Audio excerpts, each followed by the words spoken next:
اعوذ باللہ من الشیطان الرجیم بسم اللہ الرحمن الرحیم۔ عزیز طلباء السلام علیکم۔ آج کا ہمارا موضوع سال دوم اردو کا چھٹا سبق پہلی فتح۔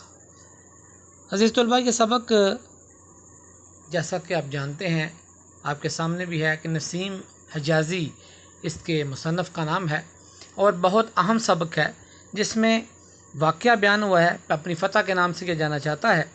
پہلی فتح جو ہے نسیم حجازی نے اس کو لکھا ہے اور نسیم حجازی کا کی بڑی شعرا افاق کتاب ہے محمد بن قاسم، جس سے یہ ماخوذ ہے۔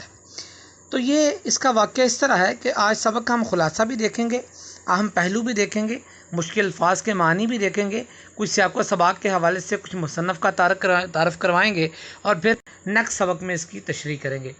تو پہلا یہ جو ناول ہے محمد بن قاسم جو ہے اس سے ماخوذ ہے۔ محمد بن قاسم کا تعلق حجاج بن یوسف کے دور سے تھا۔ حجاج بن یوسف اور موجودہ سری لنکا، اسی زمانے میں اس کا نام جو تھا وہ سرندیپ تھا، اور سرندیپ کا جو راجہ تھا اس کا نام تھا رانا سانگا۔ ان کے درمیان میں خوشگوار اور سیاسی ثقافتی تعلقات پروان چڑھ رہے تھے۔ رانا سانگا نے اسی سلسلے میں مسلمان قیدیوں اور حجاج بن یوسف کے لیے بے شمار تحائف ایک بحری جہاز میں رکھ کر عراق میں حجاج بن یوسف کو روانہ کیے۔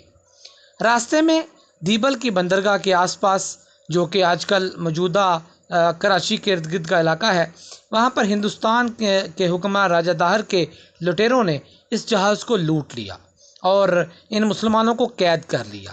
انہی مسلمانوں میں ایک لڑکی ناہید بھی تھی جس نے حجاج بن یوسف کو خط لکھا کہ ہمیں آزاد کرواؤ۔ یہ خط کسی نہ کسی طریقے سے حجاج بن یوسف تک پہنچ گیا اور حجاج بن یوسف نے ایک لشکر جرار تیار کیا اور اس کا کمانڈر جو تھا وہ محمد بن قاسم کو بنایا۔ محمد بن قاسم کی قیادت میں یہ برصغیر پر حملہ کرنے کے لیے روانہ کیا حجاج بن یوسف نے۔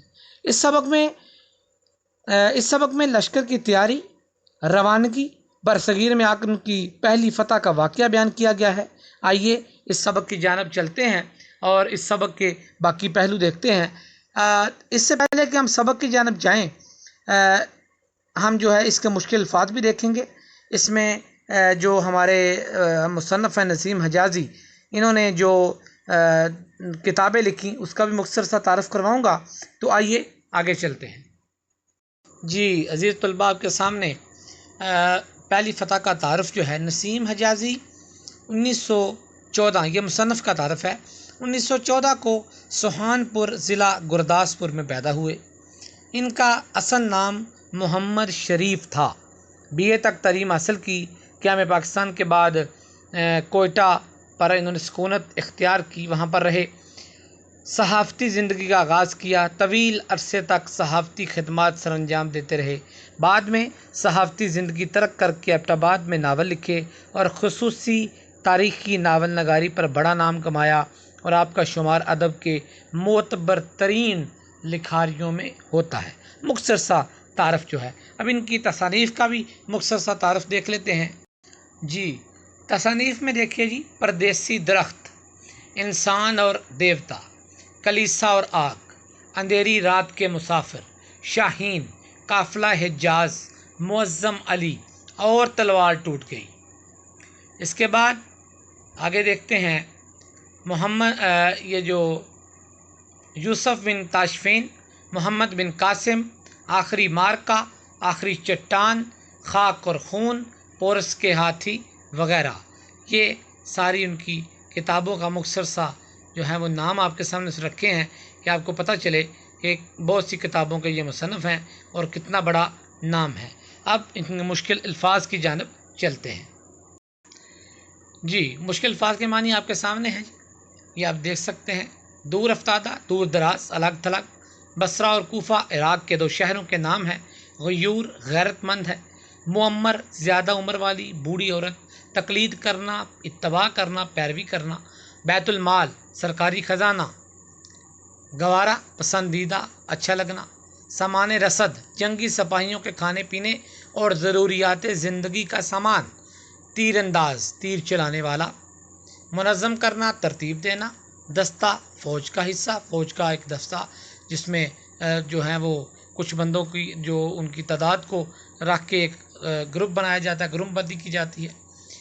اس کے بعد جی ٹیلا ریت کا پہاڑی نما ڈھیر، قیادت رہنمائی، سالار لیڈر، بیکس مجبور، ٹولی جتھا گروہ، ایانت مدد کرنا، مالی امداد کرنا، کار خیر نیک کام، مکران صوبہ بلوچستان کا شہر، لسبیلا بلوچستان کا شہر کا نام ہے، بدک کر ڈر کر جانور بدک جاتے ہیں، تعقب کرنا پیچھا کرنا، کترانا بچ نکلنا، شب خون رات کے سوتے میں اچانک حملہ کرنا، شکست خوردہ ذہنیت مقابلے میں ہار جانے کے بعد ذہنی طور پر مروب ہو جانا، مروب کہتے ہیں کسی کے روب تلے آ جانا، پیش قدمی آگے بڑھنا، تدبیر عقل و دانش سے کی ہوئی کوشش، عدم موجودگی غیر حاضر ہونا، موجود نہ ہونا، مہم مشکل کام اہم کام، ہراول دستہ وہ دستہ جو فوج کے آگے چلتا ہے، پیادہ پیدل چلنے والے سپاہی، متقاضی تقاضا کرنے والا، مجلس شورا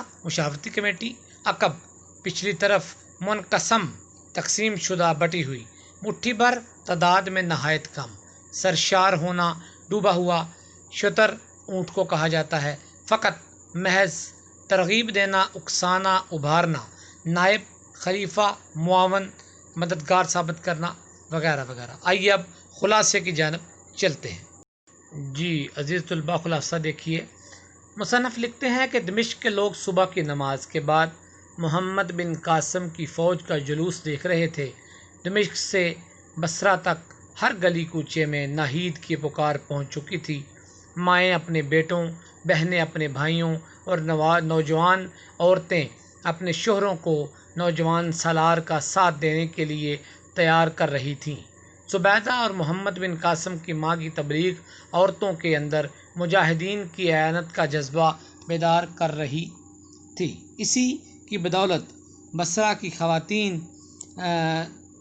خواتین جو تھیں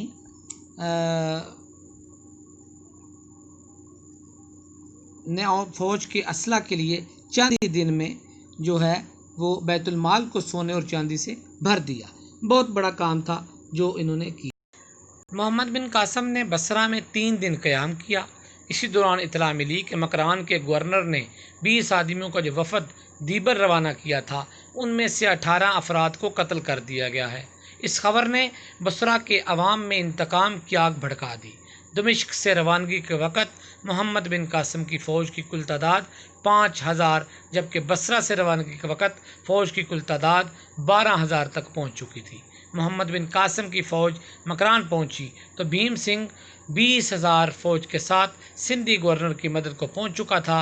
اس کی فوج کی چھاپہ مار کارروائیوں سے اسلامی فوج کو آگے بڑھنا دشوار ہو گیا، لہٰذا محمد بن قاسم نے پہلے اس فوج سے نپٹنا ضروری سمجھا۔ محمد بن قاسم نے اپنے ساتھ 500 سپاہی لیے اور باقی فوج کو پیش قدمی کرنے کا حکم دیا۔ کچھ بزرگ سالاروں نے محمد بن قاسم کو ایسا کرنے سے روکا اور کہا کہ سپہ سالار فوج کا آخری سہارا ہوتا ہے، مگر محمد بن قاسم نے انہیں سمجھایا کہ اس لشکر سے مقابلے کے بغیر آگے بڑھنا خطرے سے خالی نہیں، یوں ہمارا عقب ہمیشہ غیر محفوظ رہے گا۔